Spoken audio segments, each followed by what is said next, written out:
My videographer is a very good one. It's my daughter Brenda Kay. She does a really good job, and she helps an old man because I'm an old man and I'm kind of lame, you know. My name is John Wayne Mercure. I'm the Sonneteer, and some of these things that I have here and I read to you is just you gotta listen. Vous êtes nul autre, you and no other. You're different. You're one of the members of the Society of Living Poets. Just think, you're here not by chance, but by God's choosing you. His hand formed you and made you the person you are. He compares you to no one else. Vous êtes nul autre, you and no other. You are one of a kind. You lack nothing with your talents that God's grace cannot give you. He has allowed you to be here at this time in history to fulfill His special purpose for this generation. What's your purpose? What's your verse? What have you written? What have you created? You got to be creative, and that's what I'm telling you. The Society of Living Poets. That's what I'm trying to do, and to help you. And you're a writer. Listen to this. Stranger, pause and look. She's only 58 when she died. Edna St. Vincent Millay, 1892-1950. Stranger, pause and look. From the dust of ages, lift this little book. Read me. Do not let me die. Search the fading letters, finding steadfast in the broken binding all that once was I. Edna St. Vincent Millay. Isn't that beautiful? I mean, come on, man. Don't let me die. Read me. Come on. You're going to find inside these pages all that I was when I was writing it. Like you out there, you're writing verses, I hope. If you are, then thank you, because if you're not, the Society of Living Poets expects you to write verses, to leave it for your family, to do it for your grandkids, that they'll say, there's grandfather, and he wrote sonnets, and you're going to write odes and verses, and what's your verse going to be? I'd like to know. I mean, I asked God to help me preparing these ad-lib sonnets that came right out of the sky. It's called the Akashic Record. It's a rush when you're writing and it comes right out of the sky, because you're just writing from your heart. You sit down and you write from your heart, and you sit down and write from your soul. And I, John Wayne Mercure, the sensei, I'm telling you, it's a ride. To be creative, it's said, a writer said this, if you have a blank sheet of paper in front of you or a canvas you're going to paint on, it must be what God feels like when He creates with words. And words are everything. Words are life. Animals don't understand words, but we do. In this sonnet number 892, every day is Judgment Day. And I know people say when I die I'm going to get judged. You get judged every day. Every day is Judgment Day. It's a life in itself, each day. And if you live like that in the moment, you can live many lives. Anyway, 892, every day is Judgment Day. Dire dilemmas and problems every day. Tomorrow, more problems are on their way. Higher powers watch us closely to see how we handle each and every day, knowing it is through problems that our souls grow to perfection. We'll all get tried by fire. We have to see harsh trials through, never giving in to desperation.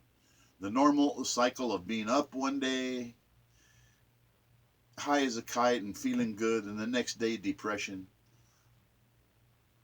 All of it, you have to recognize it's just the down cycle that takes resolution.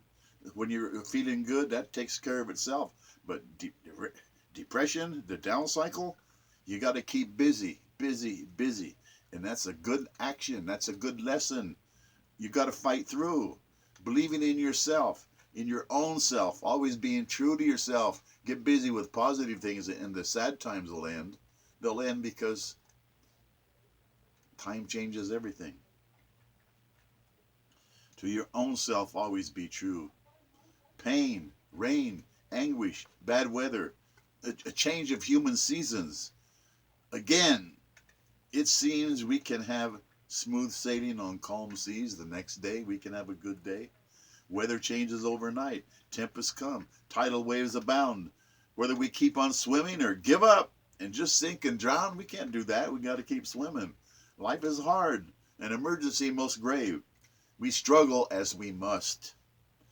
I look up at the stars and thank God. His wisdom I do trust. Letting me see all of the beauty of the Lord. It's all around us. It's like there's so much beauty. I'm looking at a picture of Van Gogh, a starry night, and it's like, I can't believe it. That's so beautiful. Yeah, look around you. I look up at the stars and thank God. His wisdom I do trust.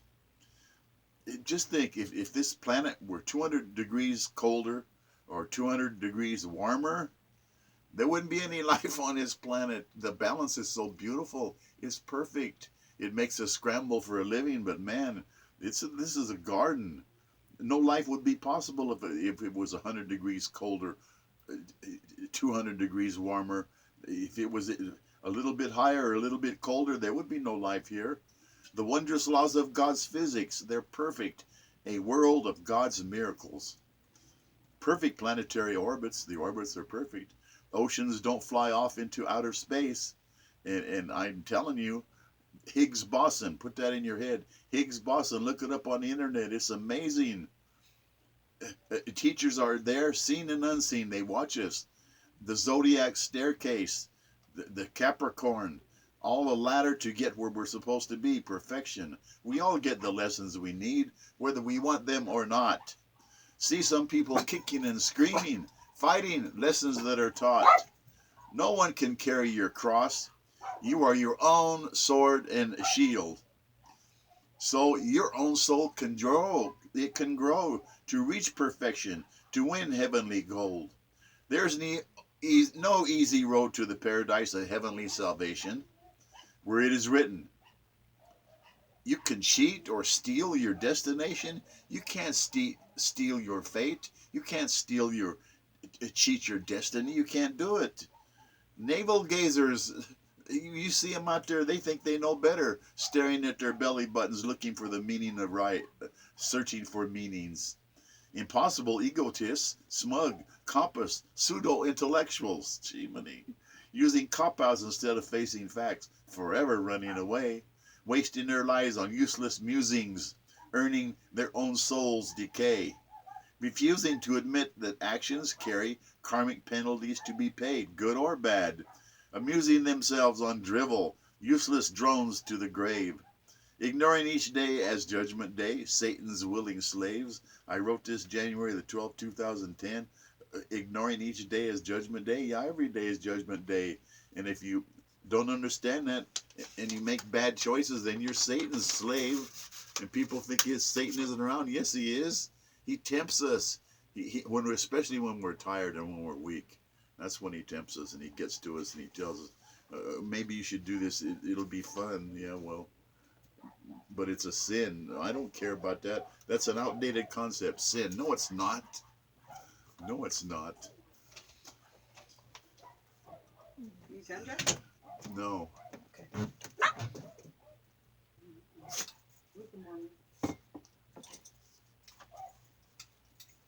This sonnet number 893. Got to split them up because they are different. This one is like, you can't imagine what it's like. Everybody should go through it.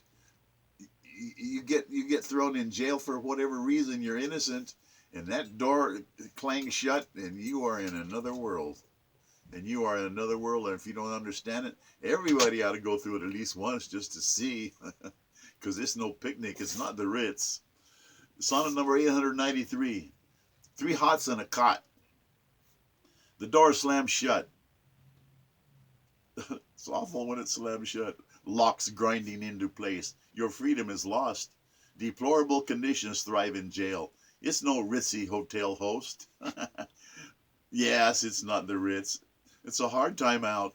Maybe very extensive. You might have to stay there for years. The blessings of your liberty gone. You're locked up. Cellmates, explosive. You don't know who's going to be around you. They might shank you. The shortage of staff. Lights out. All hell breaks loose. Anarchy at night. Rage unleashed. Screaming. Hideous shrieks. Language filthy. Anger at being incarcerated. Why am I here? I'm innocent. I didn't deserve this. Really? No way of finding an escape. There is none. Gangsters making threats. Gonna get you later. We're gonna catch you later, guy. Gang rapes. That's how you get AIDS in prison. Shaken down for valuables, cigarettes are gold. Bullies rule. Getting beaten where it doesn't show. Human animals so cruel. You can't really call a cop. Snitches get stitches, lots of stitches, and they get blinded too. They get it cut up. They get beheaded. Snitches are bitches that get stitches. I'm like, gee, man, that's scary. Debt to society, it's hard to pay when you're locked up. You gotta whine, you gotta complain, you gotta bang your head. It doesn't do any good. As is said, don't roll the dice if you cannot pay the price. Don't commit the crime if you're not willing to do the time. Who said that? Beretta? Robert Blake, I like him. The walls are high and strong. The walls are high and strong in jail. The iron bars are higher than steel. You call out for help, there's no one answering you. You're in endless hell. Now, as a convicted felon, you cannot find lucrative employment. How does a convict live? Hardly lives at all. Barely lives at all. Scratching excrement. I cleaned that up, let me tell you. No profanity and no smut in my writings. Right up to the edge. Minimum wage or crime or both is the only way to stay alive when you've got a felony record. It's minimum wage or crime. You can't make it. There's no jobs, scummy jobs, taking guff, getting fired, so hard to survive. Young people won't listen. They drop out of school. They got no decent skills. Hamstrung hopes, shattered dreams. Your innocence gets killed. Got to pay the rent. Society has to have laws. There must be a common law, a bunch of social rules. Plenty of criminals defy the law. Police arrest these fools. You get in trouble with the law, you lose your freedom, man. Terrible food, intolerable restraints. You better get reformed now before you're too old. What happens is they take your youth away from you. And young people don't understand that. You get a stretch of 5 in any kind of institution, the loony bin or jail or prison, your youth is gone. I mean, 5 years of your youth is just gone. You better get reformed now. Horrible life is ahead. If drastic change is not made, you got to make changes muy pronto for the better. Everyone should be in jail at least once to be terrified, to be scared straight. You want to spend your life in there and your youth is gone? Doomed for so many people. Prison, sentenced to dwell in hate. There are those who will never listen, in and out of incarceration. Here in jail, you got a roof over your head. You got 3 meals in a cot. Forced detention. Fear setting in. Your youth gone. Your old age is coming. Your health is broken. John Wayne Mercure, the Sonneteer. I wrote this January the 14th, 2010, and I'm telling you, I know there's lots of you out there, young out there, you get in trouble with the law. You don't get in trouble with the law. There's this The Richest Man in Babylon, this great book, all right? And this father's talking to his son, and it's in Babylon. This is 4,000 years ago.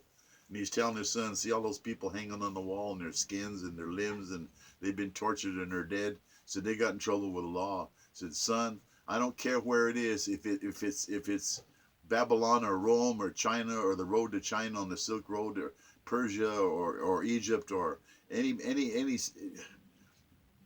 Scythia, where Russia is, anywhere. It can be so hard. Life is just tough.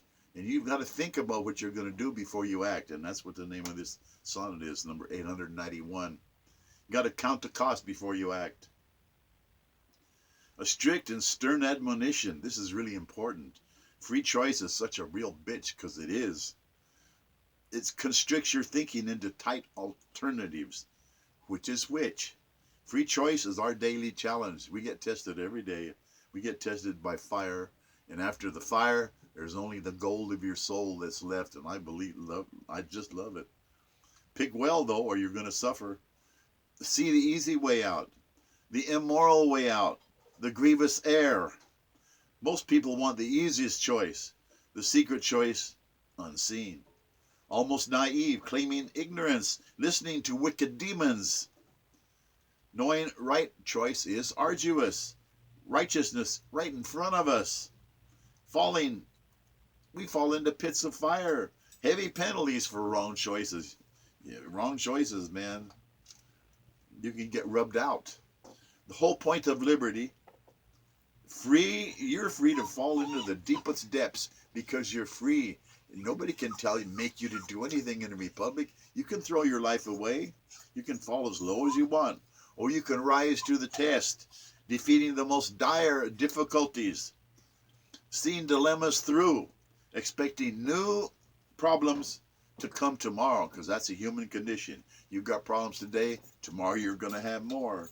Knowing human fate is resolving those maelstroms, those tempests, facing sorrows, standing tall, facing into the wind, always swimming upstream. That's us. Fighting currents of discouragements, finding our way home.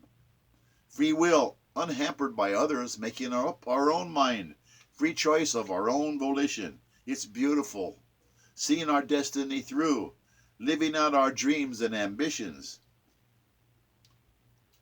Well, count the cost before you choose. Long-term rewards or doom. Mount your stallion with enthusiasm. Lightning crashes and booms. A life filled with excitement, adventure, storms, and dark tempests. Strife abounds in every life. Terrible trials and tribulations.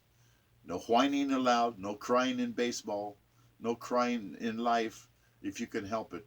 No complaining. Courage is required in this hard life. It's so easy to fall, so easy to give up with daily tasks that we face that are so hard and dire. Too much depends on you. You can't fold under stress and pressure. Your family needs you. You have responsibilities. Everything depends on you. You only live once, it seems. Choose wisely. Everything depends on you, but pray as if everything depends on God, because it does. Flee evil's lure. Rise to the occasion. Meet your life head on. Always be prepared. Surprises await. Perils lurk. Be clear-headed, alert, and awake. You have the ability to win, to survive, to meet any challenge. To meet any challenge. True courage means facing your fears with resolve and positive action. Remember, this is so important. Judgment Day is not when you die, it is every day. Greatness resides within your heart and soul. Make your own way, make your own choices, make your own mark, write your own verses. The Society of Living Poets, please make your own way. Happiness comes with work well done. Work itself, Marilyn Monroe said, is a form of prayer. So is writing. Writing is a form of prayer. It's work well done. Heaven's highway, because you're creating something out of nothing. And I know you can do it.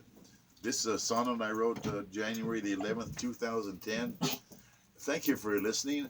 And God bless us, everyone. Thank you so much. Thank you, thank you, thank you.